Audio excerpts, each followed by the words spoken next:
வணக்கம். வின் தொலைக்காட்சியின் செய்திகள் நிகழ்ச்சி தொடங்குகிறது. வாருங்கள். அதாவது நேற்று பார்த்தீங்கன்னா அந்த மும்மொழி கொள்கை விவகாரம் பற்றி இருந்த நேரத்தில் டெல்லியில் மிக அமைதியாக டெல்லி முதல்வராக ரேகா குப்தா பதவி ஏற்பு அப்படின்னு சொல்லி நம்ம செய்திகளில் பார்க்குறோம். நேற்று டெல்லி ராம்லீலா மைதானத்தில் மத்திய அமைச்சர்கள் புடைசூழ பிரதமர் மோடி அவங்க தலைமையில் டெல்லி முதல்வராக ஒரு பெண் முதலமைச்சர் 4வது முறையாக ரேகா குப்தா பதவியேற்றார். அவருடன் சேர்த்து 6 அமைச்சர்களும் பதவியேற்றிருக்காங்க. அதில் பார்த்தீங்க அப்படின்னு பார்த்தீங்கன்னா ரேகா குப்தாவோட சீக்கிய சமூகத்தை சேர்ந்த மஞ்சிந்தர் சிங், அப்புறம் ரவீந்தர் சிங், அப்புறம் கபில் மிஸ்ரா, இப்படி 6 பேர்கிட்ட அவங்களுக்கான பதவி துறைகளும் ஒதுக்கி இது பண்ணியிருக்காங்க. இதை ஒட்டி முதல்வராக பதவியேற்ற இந்த ரேகா குப்தா என்ன இது பண்ணுறாங்கன்னா, நாங்கள் கொடுத்த வாக்குறுதிகளை அனைத்தையும் நிறைவேற்ற முழு மூச்சா பாடுபடுவோம். அதிலும் குறிப்பாக அந்த பெண்களுக்கு உதவித்தொகை வழங்குறது நிச்சயமாக மார்ச் 8 அவங்க வங்கி கணக்கில் நேரடியாக செலுத்துறதுக்கான அனைத்து ஏற்பாடுகளையும் செய்வோம் என்று நேற்றுக்கு உறுதியளித்திருக்கிறதையும் நம்ம செய்திகளில் பார்க்குறோம். அதோட என்ன அப்படின்னு பார்த்தீங்கன்னா நேற்றுக்கு ஆயுஷ்மான் பாரத் திட்டத்திற்கும் அவங்க ஒப்புதல் அளித்திருக்கிறதையும் நம்ம செய்திகளில் வெளியாகிறதையும் பார்த்துருக்குறோம். இதோட செய்தி என்ன அப்படின்னு பார்த்தீங்கன்னா, ரேகா குப்தாவிற்கு பிரதமர் மோடி, மத்திய உள்துறை அமைச்சர் அமித்ஷா அவங்கெல்லாம் வாழ்த்து தெரிவிச்சுன்னு பார்க்குறோம். அதில் பிரதமர் மோடி என்ன சொல்கிறார் அப்படின்னு பார்த்தீங்கன்னா இவங்க டெல்லி நலனை காப்பதில் ரேகா குப்தா முழு மூச்சில் ஈடுபடுவார் என்று நான் முழுமையாக நம்புவதாக அவர் நேற்று ட்விட்டர் பக்கத்தில் தெரிவித்திருந்து நம்ம செய்திகளில் பார்க்குறோங்க. ஆமாம், அடுத்து நீங்கள் சொல்லலாம் உங்கள் கருத்தை. இந்த கருத்தை விட்டோம். அதே தான் அதிஷியும் முன்னாள் முதலமைச்சர் அதிஷி சொல்லியிருக்காங்க. முதல்ல இந்த 2500 உதவித்தொகை திட்டம் இருக்கு இல்லையா, இதை செயல்படுத்த சொல்லியிருக்காங்க.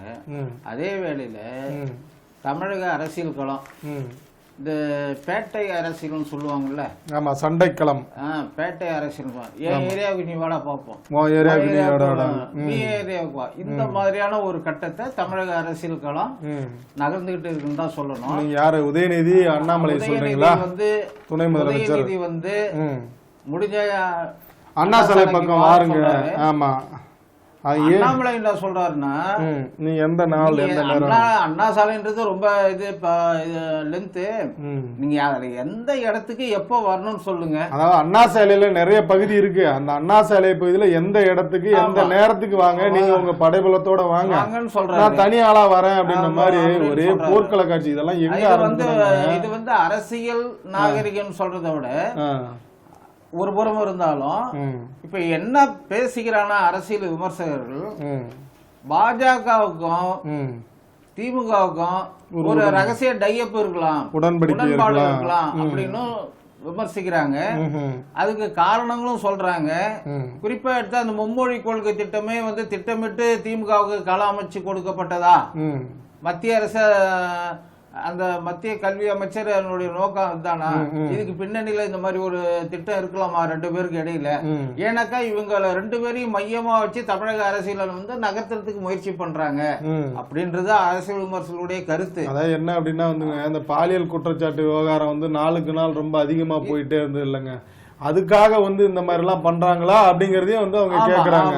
அப்படியும் ஒரு கருத்து. ஏன்னாக்கா இப்ப எடப்பாடி பழனிசாமி கூட அந்த குற்றச்சாட்டை வச்சிருக்காங்க. ஏன்னாக்கா தமிழ்நாட்டுல பாலியல் குற்றங்கள் என்பது அன்றாட நிகழ்வுகளில் ஒன்றாகிடுது. அது அரிதாக எப்பயோ ஒரு தடவை நடந்த சம்பவமா, எப்பயோ ஒரு தடவை பத்திரிகையில செய்தி இன்றைக்கு பாலியல் குற்றங்கள் இடம்பெறாத நாளே கிடையாது. அந்த செய்தி இல்லாம எந்த பத்திரிகையோ எந்த காட்சி கிடையாது. இதுதான் இன்றைக்கு இருக்கக்கூடிய யதார்த்த நிலை அப்படின்ற ஒரு சொல்லப்படி சொன்னீங்கன்னாங்க. இந்த விவகாரம் ஏன் வெளில வருது அப்படின்னு பாத்தீங்கன்னா, இவர் அண்மையில் அந்த மும்மொழி கொள்கையில துணை முதலமைச்சர் பேசும்போது என்ன சொல்றாரு அப்படின்னா, இது வரைக்கும் நாங்க கோபேக் மேடின்னு சொல்லிட்டு இருந்தோம், இதுக்கு மேல நாங்க கெட் அவுட் மோடி அப்படின்னு சொன்ன உடனே அண்ணாமலை ஒரு புறம் ரொம்ப உஷ்ணமாயி கரூர் நடந்த மாதிரி நீங்க சரியான ஆளா இருந்தா காலையில 6 மணில இருந்து நீங்க நேத்து வரைக்கும் உங்க டைம், நீங்க எவ்வளவு கெட் அவுட் மோடின்னு போடுறீங்களே போடுங்க. நான் இன்னைக்கு காலையில இருந்து 6 மணில இருந்து நாங்க போடுறோம் ட்வீட்ல, உங்க ஐடி நான் சவால் விடுக்கிறேன் அப்படின்னு சொல்லி இருக்கிறாரு. கச்சேரி மாதிரி போயிட்டு இருக்கு. இதனுடைய தாத்பரியம், இதனுடைய பின்விளைவுகள் அரசியல் எந்த மாதிரி எதிரொலிக்குன்றத பொறுத்திருந்து நாகரிகம் இல்லாம பேசுறாங்க அப்படின்ற மாதிரி வந்து சொன்னாங்க. இல்ல அதுக்குதான் வந்து இல்லங்க அதுக்குதான் நாகரிக அரசியல் போய் ரொம்ப காலமாச்சு. அதுதான் அதுக்குதான் என்ன சொல்றாங்க, மிச்ச சொச்சம் இருக்குதுன்றதையும் இப்ப இவங்க எல்லாம் காலி பண்ணிட்டு இருக்காங்க. அதுக்குதான் அவங்க என்ன சொல்றாங்கன்னா, அமைச்சர்கள் ஒரு புறம் ரவுண்டு கட்டி வந்து என்ன சொல்றாங்க அப்படின்னு பாத்தீங்கன்னா, அந்த அண்ணாமலை வந்து நாகரிகம் இல்லாம பேசுறாரு, ரொம்ப ஒருமையில பேசுறாரு, கீழ்த்தரமா பேசுறாரு, தற்குறி அப்படிங்கிற சொல்ல அளவுக்கு எல்லாம் போறாரு அப்படின்னு சொன்னா, ஒப்பீட்டளவில் துணை முதலமைச்சர் மிக உயரிய பொறுப்புல இருக்கிறவரு, அவரு இந்த அளவுக்கு பேசணுமான்றது. அண்ணாமலை எதிர்கட்சி தலைவர், அவருடைய வேலை விமர்சிக்கிற வேலை தான். ஆனா நீங்க அப்படி விமர்சிக்க முடியாது. ஏன்னாக்கா உங்களுடைய பொறுப்பு அது போன்றது இல்ல. அதாவது துணை முதலமைச்சர் அதாங்க நிலையை மாறி நவரக்கூடாது. அந்த இதை பொறுப்புணர்ந்து பேசணும்ன்றதான். இதை யாரும் ரசிக்கல. உதயநிதி பேசுறத யாரும் ரசிக்கவில்லை. அண்ணாமலை பேசுறது ரெண்டாவது விஷயம். ஏன்னா நீங்க ஒரு துணை முதலமைச்சர் அந்த வகையில நீங்க சற்று பொறுப்புணர்ந்து பேசணும்ன்றதுதான் மக்களுடைய கருத்து. அதான் அதுக்குதான் அவர் என்ன சொல்றாருன்னா, நான் நாகரிகமா பேசுறதெல்லாம் ஒரு பொருளுங்க, நீங்க தரம் தாழ்ந்து பேசுங்கன்னா நான் தரம் தாழ்ந்து தான் பேசுவேன், பதிலுக்கு பதில் அப்படின்ற மாதிரி தான் வந்து அவர் என்ன சொல்றாருன்னா, நீங்க வந்து என்னென்ன சொல்லியிருக்கீங்க அப்படின்னு சொல்லிட்டு உங்க அப்பன் வீட்டு பணத்தை எடுத்து கொடுக்கிறீர்கள் அப்படின்லாம் வந்து கேட்டிருந்தீங்க. நாங்க இப்ப அதை தான் கேட்கிறோம். என்ன கேட்கறேன்னா, உங்கள் அப்பன் வீட்டு பணத்திலிருந்து அரசு பள்ளியில் படிப்பவருக்கு ஓசியில் சாப்பாடு போடுகிறீர்கள், மக்கள் வரி பணத்தில் கொடுத்து விட்டு ஓசியில் கொடுப்பதா நீங்க கேவலமா பேசுறீங்க, நீங்களாம் இந்த மாதிரி தரந்தான்னு பேசுறீங்க. அதே மாதிரி வந்து எடப்பாடி பழனிசாமி என்ன சொன்னீங்க, சசிகலா வந்து அவரிடம் வந்து மண்டிட்டு ஊர்ந்து போய் காலை பிடிப்பார் அப்படின்னு சொல்லி இது பண்ணிருந்தீங்க. அதே மாதிரி அன்புமணி ராமதாஸ் எவ்வளவு வந்து இது பண்ணிருக்கீங்க, 29 பைசா மோடி அப்படின்னு சொல்லி இது பண்ணிருக்கீங்க. இப்படிலாம் தரந்தாழ்ந்து பேசிட்டு இப்ப நாங்க சொல்லும் போது உங்களுக்கு என்ன, ஆமா பதிலுக்கு பதில் அப்படிதான் பேசுவேன், அப்படி பேசினாதான் நீங்க வந்து திருந்துவீங்கன்னா அப்படிதான் நான் பேசுவேன் அப்படின்னு சொல்லிட்டு தான் வந்து என்ன சொல்றாரு, அண்ணா சாலையில் நீங்க எந்த இடத்துல பாருங்க, எந்த இடத்துல நீங்களே சொல்லுங்க, நான் தனி ஆளா வரேன், நீங்க ஒட்டுமொத்தமா திமுக படையும் திரட்டிட்டு வாங்க, நம்ம பேசிக்கலாம் அப்படின்னு சொல்லி வந்து அவர் சொன்னா, நீங்க இவங்க என்ன சொல்றாங்க அப்படின்னா, மும்மொழி கொள்கையை வந்து நீங்க வந்து இது பண்ற ஒரு புறம் இருந்தாலும் கூட வந்து, அப்பா ப்ளீஸ்ப்பா எங்களுக்கு வந்து மும்மொழி கொள்கையை வந்து எங்களுக்கு ஏற்றுக்கொள்ளுங்கப்பா, எங்களை வந்து அரசு பள்ளியில வந்து எங்களுக்கு மும்மொழி கொள்கை அனுமதிங்கப்பா அப்படின்னு சொல்லி வந்து ராமநாதபுரம் பக்கத்தில் இருக்கிற வந்து அரசு பள்ளி மாணவிகள் நேற்றுக்கு வந்து வீடியோ வெளியிட்டிருக்காங்க. அது ஒரே வைரலா போச்சுங்க. அதில் என்ன சொல்றாங்கன்னா, எல்லாரும் மும்மொழி கல்வி கற்றுக்கிறாங்கப்பா, எங்களால் கற்றுக்கொள்ள முடியல, எங்களுக்கு வந்து மும்மொழி கொள்கையை நீங்க வந்து பர்மிஷன் தாங்கப்பா அப்படின்னு சொல்லி தமிழக முதல்வரே அரசு பள்ளி மாணவரான எங்களுக்கும் மும்மொழி கற்க உரிமை இல்லையா, ஏழை எளிய மாணவர்கள் பயன்பெறும் வகையில் அரசு பள்ளிகளில் மும்மொழி கற்க அனுமதி கொடுங்கள் அப்படின்னு சொல்லி நேற்றுக்கு ராமநாதபுரம் மாவட்டத்தில் இருந்து அரசு பள்ளி மாணவர்கள் கோரிக்கை எடுத்து சமூக வலைதளங்கள் ஒரே பரபரப்பா போயிட்டு இருந்தது நம்ம பாக்குறோங்க. சமூக வலைதளங்கள் பரபரப்பாக்கப்பட்டது. பரபரப்பா எல்லாரும் இங்க பரபரப்பு தானே ஆக்குறாங்க. இவங்க பல விஷயங்கள் பரபரப்பாங்க. அவங்க கருத்தை உருவாக்குறதா, ஆமா உருவாக்குறதா யாரு இல்லன்னா எல்லாமே கற்பிதம். இவங்க எப்படி இந்தி திணிக்கிறாங்க, இந்தி திணிக்கிறாங்கன்னு வந்து கருத்தை உருவாக்குறாங்களோ அதே மாதிரி அவங்களும் உருவாக்குறாங்க. அப்படிதான் நம்ம பாக்குறோம். எதுவுமே நடக்கல, எல்லாமே கற்பிதங்கள் தான். அனைத்துக்கும் பின்னாடி ஒரு அரசியல். இந்த அடுத்த இளைய தலைமுறை, நாளைய இளைய தலைமுறை பற்றி யாரும் கவலைப்படல. அவங்க அரசியல் ஆதாயத்திற்காகவும் கண்டிப்பாகவும் இளைய தலைமுறையை பற்றி கவலைப்படாம, அது கனிம வள கொள்ளையாகட்டும், கல்வியில நிலைப்பாடாகட்டும், அனைத்து துறை எதிலையும் வந்து அடுத்த தலைமுறையை பற்றி கவலையே படல. அடுத்த தலைமுறை எதிர்காலத்தை கேள்விக்குறியாக்குறோன்றதே கிடையாது. உதாரணமா எடுத்தீங்கன்னா, சட்டப்பேரவை தேர்தலின் போது நாங்க வந்ததும் நீட்டை ரத்து பண்ணிடுவோம் சொல்ல பார்த்து எல்லாம் பண்ணி அந்த இதுல வந்து மாணவர்கள் எப்படி நீட்டு ரத்தாயிடும், நம்ம பிளஸ் 2ல என்ன மார்க் வாங்கலாம், அந்த நிறைய மாணவர்கள் வந்து தேக்க நிலையை உருவாக்குனாங்க. ஆக இது யார் பாதிச்சாங்கன்னா மாணவர்கள் தான் எந்த நீங்க எதை பண்ணீங்கன்னாலும் மாணவர்கள் தான் கல்வி கொள்கையை பொறுத்தளவுல மத்திய மாநில அரசுகள் கலந்து பேசி ஒரு தெளிவான முடிவுக்கு வராத வரைக்கும் இந்த நிலை மாணவர்களை பற்றி இவங்களுக்கு அக்கறை இல்லைன்றதான் சொல்லணும். மாணவர்கள் எதிர்காலத்தை பத்தி மாணவர்களை பற்றி அக்கறை கிடையாது. ஒரு தலைமுறை வருது, அதுக்கு நமக்கு அப்புறம் ஒரு இளைய தலைமுறை இருக்கே, நமக்கு அடுத்த வருங்கால சந்தைகள் இருக்கின்ற அக்கறை இன்றைய அரசியலில் இருப்பவர்களுக்கு வெகு குறைவாக தான் இருக்கு. ஆமா, நீங்க கவலையே பட மாட்டேன்றீங்க அப்படின்னு சொன்னா, நாம் தமிழர் கட்சி முதன்மை ஒருங்கிணைப்பாளர் என்ன சொல்றாரு அப்படின்னு பாத்தீங்கன்னா, நீங்க வந்து ஜெய்பீம் படம் பார்த்துட்டு கண்ணீர் வெடிச்சிங்க, அந்த படத்துல பழங்குடியினர் வந்து பழங்குடியின மக்களை வதைக்கிறாங்க வாட்டுறாங்க அப்படின்னு சொல்லி கண்ணீர் வடிச்சிங்களே, இப்ப நீங்க ஆட்சி நடத்துறதுலே வந்து பழங்குடியின மக்களை வந்து காவல்துறை வந்து வந்து கட்டாயப்படுத்துறாங்களே, இதுக்கு நீங்க என்ன பதில் சொல்ல போறீங்க முதலமைச்சரே அப்படின்னு சொல்லி வந்து நாம் தமிழர் கட்சி சீமான் வந்து கேள்வி கேட்டிருக்காங்க. எங்க அப்படின்னு பாத்தீங்கன்னா திருப்பூர்ல அண்மையில ஒரே குடும்பத்தை சேர்ந்த இந்த 3 பேர் வந்து வெட்டி படுகொலை செய்யப்பட்டாங்கல்ல, அதுல என்னன்னா குற்றவாளிகளை வந்து கண்டுபிடிக்க முடியல அப்படின்னு சொல்லிட்டு அங்க பக்கத்தில் உள்ள வந்து அந்த ஒரு பழங்குடியினர் வந்து பழவஞ்சி பாளையத்தை சேர்ந்த பழங்குடியின மக்களை வந்து நீங்க குற்றத்தை ஒப்புக்கொள்ளுங்கள் அப்படின்னு சொல்லி காவல்துறை மிரட்டுவதா வந்து செய்திகள்லாம் வெளியே வந்ததுங்க. அதை ஒட்டி தான் வந்து பாஜக மகளிர் அணி தலைவர் வானதி சீனிவாசன் குற்றம் சாட்டியிருந்தாங்க. நேத்திக்கு பார்த்தீங்கன்னா வந்து சீமானும் அதே கருத்தை சொல்லி இந்த மாதிரி பண்ணுவது நியாயமா, ஜேபிஎம் படம் பார்த்துட்டு கண்ணீர் வடிச்சிங்க, இதுக்கு என்ன பதில் சொல்ல போறீங்க அப்படின்னு சொல்லி வந்து பழங்குடியினர் மக்கள் மீதான அடக்குமுறையை நீங்க எப்பதான் கைவிட போறீங்க, இதுதான் திராவிட மாடல் ஆட்சியா, சமூக நீதி சமத்துவம்லாம் சொல்லிட்டு பழங்குடியின மக்கள் மீது வந்து அவங்கள கட்டாயப்படுத்துறது தான் வந்து சமூக நீதியா அப்படின்னு சொல்லி நேற்று கேள்வி எழுப்பி இருக்கிறதையும் நம்ம பாக்குறோங்க. அதே நேரத்துல அதிமுக பொதுச் செயலாளர் சார்பில் தேர்தல் ஆணையத்துல ஒரு மனு ஒன்று தாக்கல் பண்ணியிருக்காங்க. அந்த தேர்தல் ஆணையத்துல வந்து அதிமுக இரட்டை சின்னம் மற்ற எல்லாமே வந்து அது உட்கட்சி விவகாரம் அப்படின்னு ஒரு பதில் மனு தாக்கல் பண்ணிருக்காங்க. அதுக்கு வந்து நேற்றே நம்ம பேசியிருந்தோம். எதுவா இருந்தாலும் ஒரு கட்சியை பொறுத்த அது உட்கட்சி பிரச்சனை. அந்த உட்கட்சி பிரச்சனையை பொறுத்தவரை அந்த கட்சியோட பொதுக்குழு தொண்டர்கள் இவங்க தான் முடிவு எடுக்கணும், அவங்க தான் வந்து அங்கீகாரம் கொடுக்கணும். அதன் அடிப்படையில் இங்கிருந்து என்ன தீர்மானங்கள் என்ன பொதுக்குழு நிறைவேற்ற போறதோ அந்த தீர்மானத்தின் அடிப்படையில் தான் தேர்தல் ஆணையம் முடிவெடுக்கணும். தேர்தல் ஆணையத்திற்கென்று தனிப்பட்ட கருத்து இருக்க முடியாது. அது எந்த அரசியல் அழுத்தங்கள் வந்தாலும் தேர்தல் ஆணையம் நடுநிலையோட தான் செயல்படணும். அதுல அரசியலுக்கு இடம் கொடுக்க கூடாதுன்றதான் நடைமுறை. ஆனா இப்ப இருக்கிற தேர்தல் ஆணையத்தின் மீது நிறைய ஐயப்பாடுகள் கிளப்பப்பட்டு வருது. அது எப்ப அந்த ஐயப்பாடுகள் ரொம்ப ரொம்ப வலுவாச்சுன்னா, என்றைக்கு அந்த தலைமை தேர்தல் ஆணையர்கள் நியமன விவகாரத்துல உச்ச நீதிமன்ற தலைமை நீதிபதி இருந்த அந்த குழுல இருந்து அந்த நீக்கிட்டு ஒரு மத்திய அமைச்சரை சேர்த்து பிரதமர் எதிர்கட்சி தலைவர் மத்திய அமைச்சர் என்ற குழு வந்ததோ அன்றிலிருந்து அந்த ஐயப்பாடு மக்கள் மத்தியில அதிகரிச்சிடுச்சு.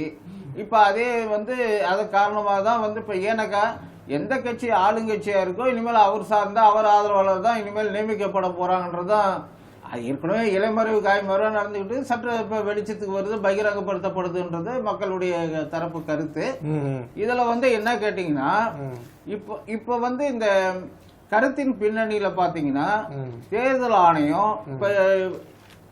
ஆணையம் வந்து இதுல நடுநிலையோட செயல்படுமா இல்ல இதுக்கு பின்னாடி ஏதோ தூண்டுதல் இருக்கா? ஏன்னா நீதிமன்ற நடைமுறைகளை வந்து விட தேர்தல் ஆணையத்துல வந்து புதிய மனு தாக்கல் செய்யப்படுது. இப்ப இதே வந்து தேர்தல் ஆணையத்தில் அரசியல் தலையீடு இருக்கின்றது கூட ஒரு 2 நாளைக்கு முன்னாடி சீமான் பேட்டி அளித்த போது அவர் கட்சி சின்னம் சம்பந்தமா சொல்லியிருந்தார். தேர்தல் ஆணையத்திற்கு நிறைய அரசியல் தலையீடுகள் வருது அப்படின்னு அவர் பதிவு பண்ணியிருந்தாரு.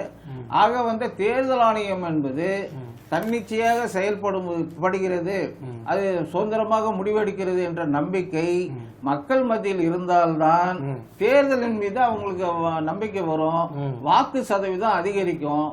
ஜனநாயகத்தின் மீது நம்பிக்கை ஏற்படுத்தாம நீங்க என்னதான் வாக்களிங்கள் தேர்தல் திருவிழா அப்படின்னு எத்தனைதான் பிரச்சாரம் தேர்தலில் வாக்களிப்பது நமது கடமை இதெல்லாம் ஏற்றல் தான் இருக்கும்.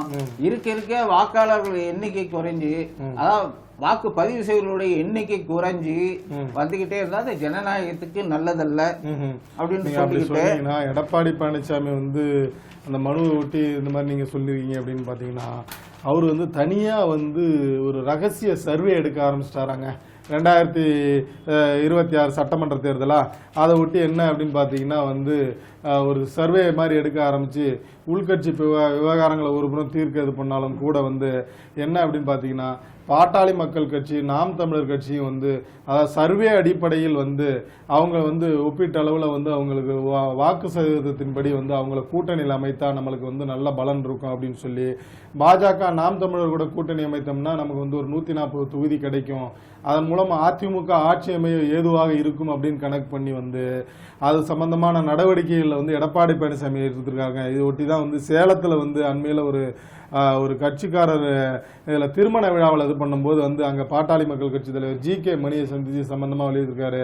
2026 சீட்ல 2026 ராஜ்யசபா தேர்தலில் மாநிலங்களவை தேர்தலில் உங்களுக்கு மாநிலங்களவை உறுப்பினர் பதவி வழங்குறோம், 45 தொகுதிகள் வரை வந்து சட்டசபை தேர்தலில் வழங்குறோம், அதனால எங்கள் கூட்டணிக்கு வாருங்கள் அப்படின்னு சொல்லி பேசினதா ஒரு தகவல் வந்திருக்குங்க. இது வந்து 2024 நாடாளுமன்ற மக்களவை தேர்தலின் போது பாமக வந்து அதிமுக கூட்டணிக்கு தான் வருது, ஏறத்தாழ ஊர்ஜிதப்படுத்தப்பட்ட மாதிரி தகவல்கள் வெளியாச்சு. ஆனா அது ஒரே நாள்ல அந்த செய்தி மாற்றத்திற்கு உள்ளாகி அவங்க பாஜகவோட போய் கூட்டணி சேர்ந்தாங்க. அது நிறைய விஷயம் வந்து இப்ப கூட சமீபத்துல பனையூர்ல நடந்த அந்த பொதுக்குழு பாண்டிச்சேரியில நடந்த விவகாரங்கள்லாம் பெருசா இருந்தது. கூட்டத்தெல்லாம் அவங்களுக்குள்ள வெடிச்சது. ஆக வந்து அந்த கூட்டணி வந்து இப்ப அந்த நிலைமையில வந்து மறுபடியும் இவங்க பாமக வந்து அதிமுக கூட்டணிக்கு வந்துவிடும் என்பதற்கு எந்த விதமான உத்தரவாதமும் கிடையாது. அதே நேரத்துல பாமக என்ன முடிவெடுக்க போகுதுன்றது அவங்க பாஜகவோட அனுசரணை அடிப்படையில தான் எந்த முடிவா இருந்தாலும் இருக்கும். அதிமுக அது மட்டும் இல்ல, இன்னொரு விஷயத்தையும் இங்க சொல்றேன், எந்த கட்சிக்கும் இப்பெல்லாம் நிரந்தர வாக்கு வங்கின்றது கிடையாது. வேண்டுமானால் அந்த கட்சி தொண்டர்கள் என்ற அடிப்படையில வேணா அதை சொல்லிக்கலாமே ஒழிய இல்லங்க. பாமக தேர்தலுக்கு தேர்தல் வந்து ப்ரூவ் பண்ணிட்டு வந்திருக்காங்க. 5% வாக்கு, குறைந்தபட்சம் 5% வாக்கு அவங்க நிரந்தரமா வச்சிருக்காங்க. அது ஏறவும் இல்ல இறங்கவும் இல்லதான் புள்ளி விவரம் காட்டிட்டு இருக்குது. நம்ம சொல்ல வேண்டியது ஒரு குறைந்தபட்ச வாக்கு சதவீதம் அது வந்து அததான் சொல்ல வந்தோம். அது அந்த கட்சி தொண்டர்கள், நிர்வாகிகள், அந்த குடும்பத்தினர் அப்படி இருக்கலாம். ஆனா பொதுவான வாக்கு வங்கி இருக்குல்ல, பொது எந்த அமைப்பு அந்த அரசியல் ரீதியாக முடிவெடுத்த வாக்கு அளிக்கிறாங்கல்ல, அவங்க வந்து அந்த தேர்தலை ஒட்டி அன்றைய அரசியல் காலத்தை பொறுத்து கூட மாற்றத்திற்குள்ளாது அந்த வாக்குகள். இப்ப அந்த அடிப்படையில் தான் திமுகவோட வந்து அந்த வாக்கு வங்கியை வந்து அந்த கணக்கு பண்ணி தான் இப்ப வந்து சிறுபான்மை மக்கள் 5%, இந்த உள்ஒதுக்கீட்டுல 3%, இதெல்லாம் கணக்கு பண்ணி தான் அவங்க வந்து 10, 13, 15, 18 அப்படின்ற மாதிரி நகர்த்துறாங்க. இது திமுகவுடைய இது. இப்ப நிறைய அந்த நலத்திட்டங்கள் மூலம் ஒரு குறிப்பிட்ட குறிப்பிட்ட சமூகத்தின் சார்பா வச்சுக்கலாம் அப்படின்ற மாதிரி எல்லாம் பண்றாங்க. அதுக்குதான் பெண்களுக்கு எல்லாம் இலவசம் அறிவிச்சிட்டு இருக்காங்க. பெண்கள் வாக்கு கவர்றதுக்கு தான் சொல்லிக்கிறாங்க. இதல்ல ஜனரஞ்சகமான திட்டங்களே வாக்குக்காக. உங்களுக்கு எந்த ஜனரஞ்சக திட்டமோ அதுக்கு பின்னாடி இருக்கிறது தேர்தல் அரசியல் தானே. அதனால வந்து தொலைநோக்கு உணர்வோட திட்டங்கள் தீட்டுறது, அடுத்த தலைமுறையை கவனத்தில் கொண்டு அதற்கேற்ப வந்து கொள்கைகளை வகுப்பது, இதெல்லாம் வந்து இப்ப அரிதாயிடுச்சு. காலம் மாறிடுச்சு. வந்து அவங்களும் வந்து இன்றைய அரசியல் ஆதாயத்திற்கு என்ன செய்யணும், எந்த எல்லைக்கு போக தயார், வெற்றி ஒண்ணுதான். அப்ப தேர்தல் வெற்றி பெறணும், அதிகாரத்துக்கு வரணும், பதவி பிடிக்கணும், இப்படிதான் வந்து கொள்கைகள் திட்டங்கள் வடிவமைக்கப்படுத ஒழிய எதிர்கால திட்டம் எதிர்கால நலன்றதெல்லாம் இப்ப அரிதாகிடுச்சுன்னு தான் சொல்லணும். எதிர்கால திட்டங்கள் அப்படின்னு சொன்னீங்கன்னா வந்து மும்மொழி கொள்கையை ஏற்கவே மாட்டோம் அப்படின்னு சொல்லி வந்து பிரதமர் மோடிக்கு முதலமைச்சர் கடிதம் எழுதியிருக்கிறாருங்க.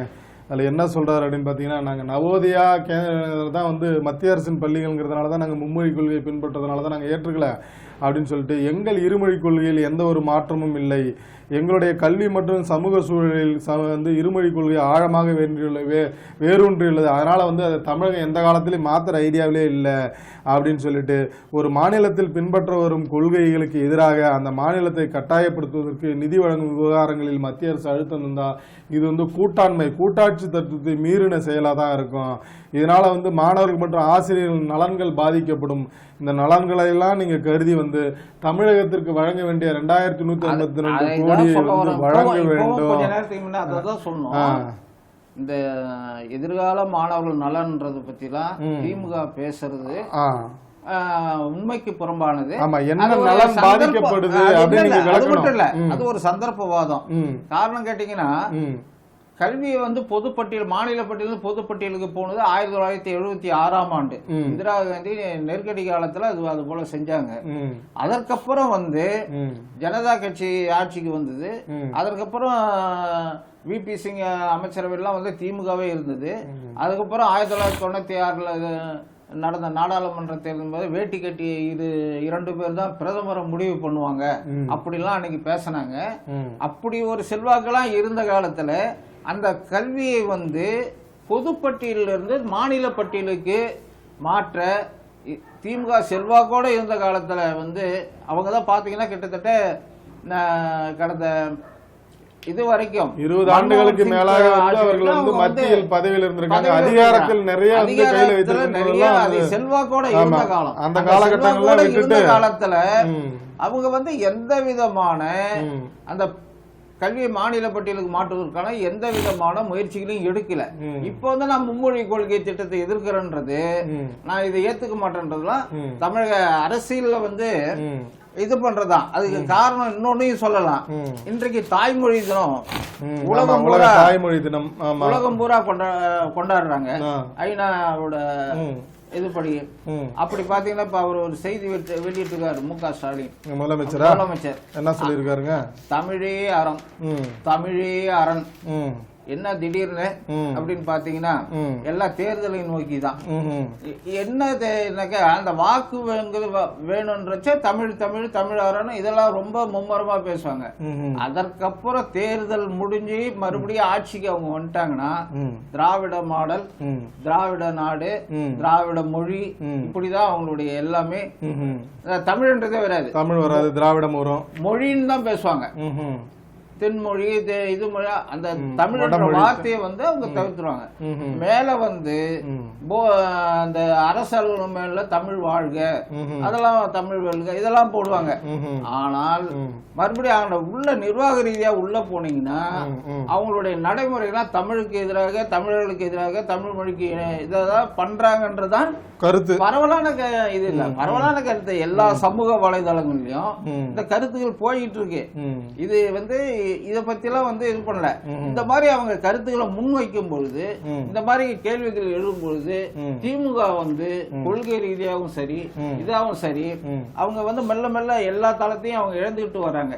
1967ல இந்திய எதிர்ப்பு போராட்டம் எல்லாத்தையும் திமுக தான் இது பண்ணுச்சுன்னு சொன்னாலும் அதே ராஜாஜி கூட போய் கூட்டணி வச்சுக்கிட்டு எல்லாத்தையுமே அவங்க அண்ணாதுரை வந்து கொள்கை அளவுல நிர்வாணம் ஆயிட்டார். திமுகவே நிர்வாணம் ஆயிடுச்சு. 67ல ஆட்சிக்கு வந்த பிற்பாடு திமுக என்ன பண்ணுச்சு, அதற்கப்புறம் பார்த்தாங்க என்ன இது நம்ம கிட்ட ஒண்ணுமே இல்லையே அப்படின்ட்டு வந்து ஈவேராவை தூக்கி பிடிச்சு பண்ணாங்க. ஏன்னா ஈவேராவை அண்ணாதுரையும் கருணாநிதியும் விமர்சனம் பண்ண அளவுக்கு வேற யாரும் பண்ணல. ஆனா அதுக்கு பிறகு அவங்களுக்கு வேற வழி கிடையாது. யாருன்னு பார்த்தா அவர் ஒருத்தர் தான் இருக்காரு. இவரை வச்சுதான் நம்ம அரசியலை நகர்த்தணும், இவரை வச்சுதான் எதிர்காலத்துக்கு திட்டம் பண்ணணும். அவங்க பெரியார வந்து கற்பிதம் பெரிய தத்துவம் மாதிரி அதை இது பண்ணாங்க. அவங்க கொள்கை வந்து எப்பயே அவங்க கைவிட்டாங்கிறதுக்கு பல சான்றுகள் இருக்கு. அவங்களுடைய வந்து கடவுள் மறுப்பே வந்து அவங்க என்னைக்கு எந்த எலெக்ஷன் நின்னாங்களோ அப்பயே ஒன்றே குலம் ஒருவனே தான், அதோட போயிடுச்சு. அப்புறம் வந்து அடைந்தால் திராவிட நாடு இல்லையேல் சுடுகாடு அப்படின்னாங்க. அதுவும் வந்து இதானது.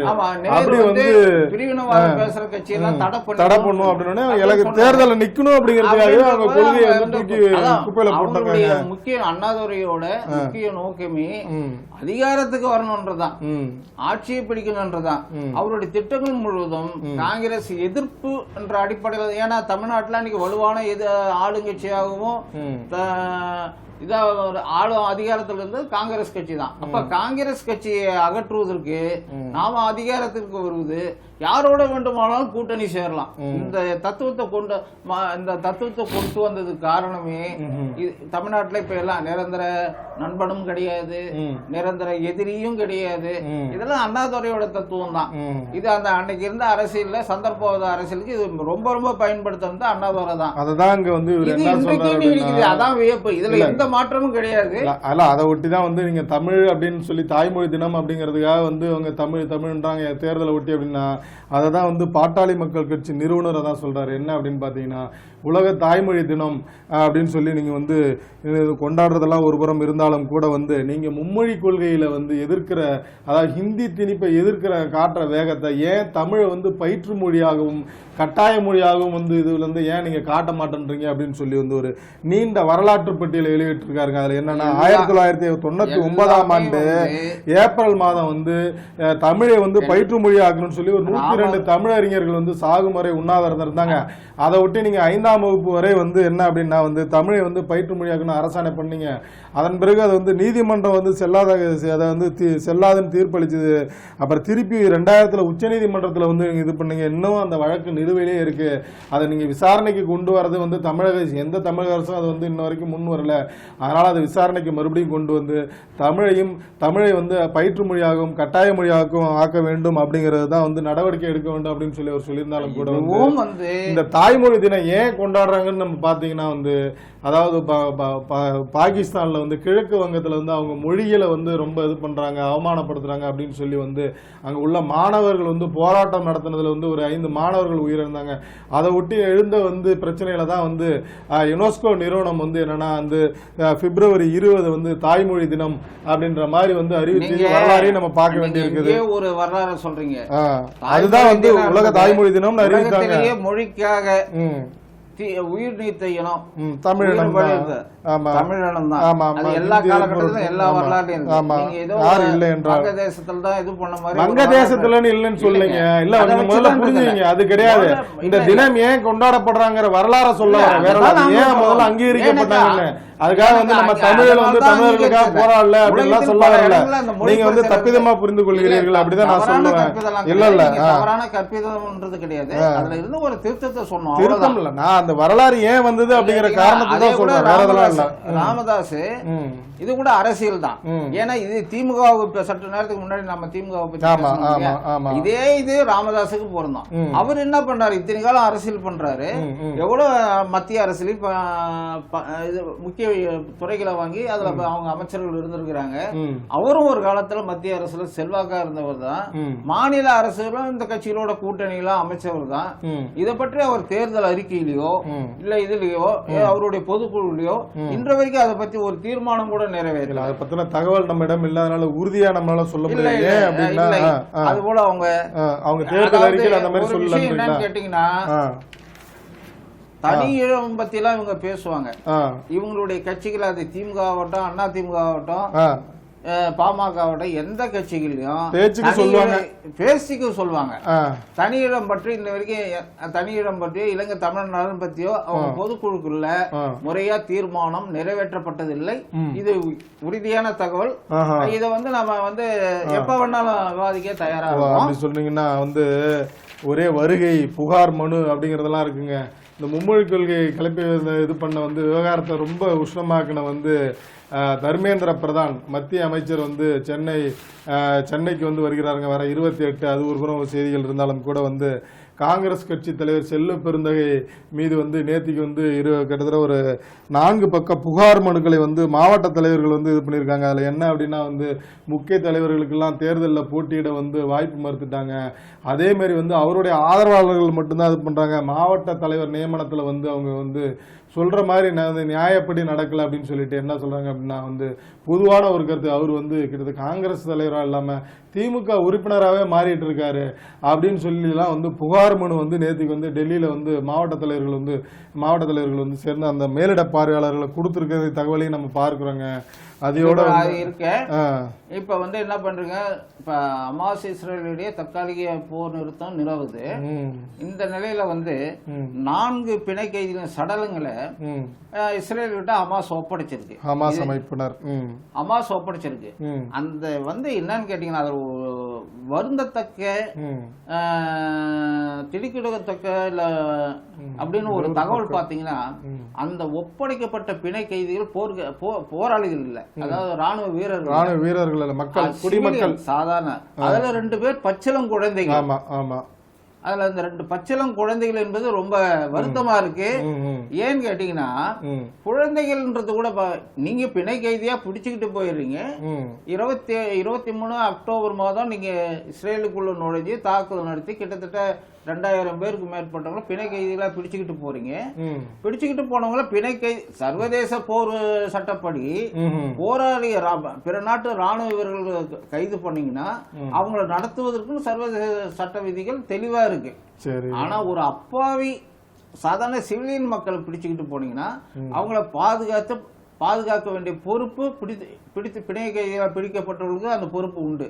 ஆனால் இங்கே என்ன விஷயம்னு கேட்டிங்கன்னா, பிணை கைதிகளே சடலங்களாக ஒப்படைக்கிற நிலைமை வரும்பொழுது அப்போ வந்து சர்வதேச சட்டங்கள்லாம் என்ன பண்ணுது, சர்வதேச சட்டங்களுக்கே இவங்களாம் சவால் விடுறாங்களே அப்படின்றது பார்க்கும்பொழுது அது வந்து இலங்கையில நடந்த படுகொலையோட இனப்படுகொலையோட பார்க்கும்போது இன்றைக்கு இந்த சர்வதேச சட்டங்கள் தான் அன்றைக்கு இருந்தது.